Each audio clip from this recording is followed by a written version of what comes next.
Hello everyone, my name is Isabel Welper. I'm a professor for strategy and organization at the Munich University of Technology, Technische Universität München, and I'm also the scientific head of the Amway Global Entrepreneurship Report. As a start, I would now like to briefly share some of the most interesting findings in this year's study. Looking at the situation of entrepreneurs around the globe, I have to stress how positive the general attitude of respondents towards entrepreneurship and self-employment is. On average, 75% of our participants have a very positive attitude. Moreover, more than 40% of the respondents can imagine to really go ahead and start their own business.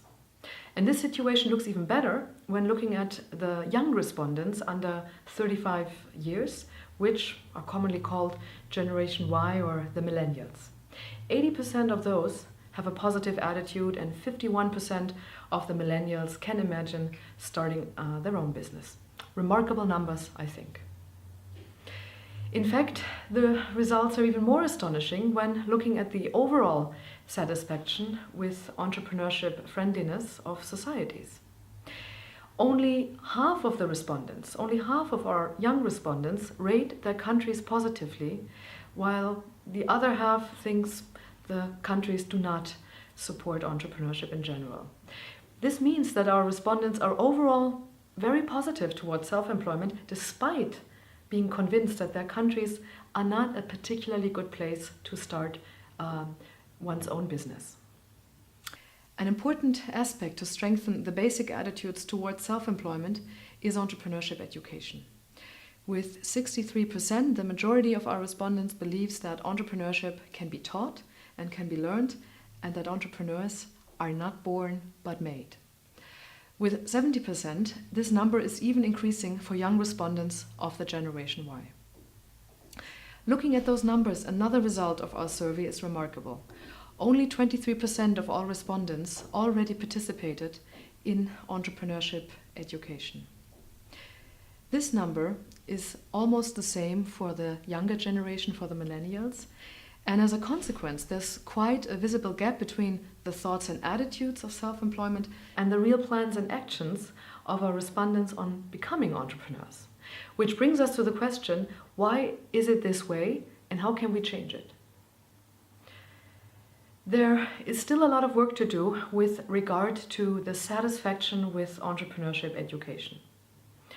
When we look at the general satisfaction with entrepreneurship education around the globe, 43% of respondents think that the existing offers of their entrepreneurship education is rather positive, while the other 50% think that they're rather not satisfied with the entrepreneurship education they have received.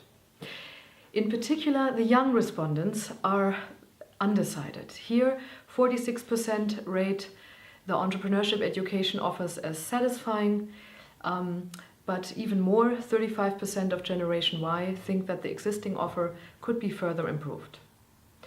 This makes one thing inevitably clear. Entrepreneurship education has to improve in order to inspire and encourage young people to take the next step and to really become entrepreneurs and self-employed.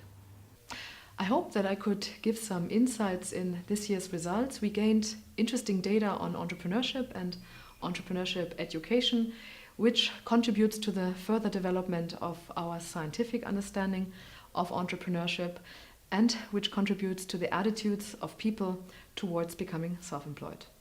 Entrepreneurship is an important factor for the world economy and for all our national economies. Supporting entrepreneurship therefore means releasing the enormous potential of innovation and boosting economic output. Take a look at the AGER 2014 and see for yourself how the situation of self-employment and entrepreneurship education has developed. Have a good day. Thank you. Goodbye.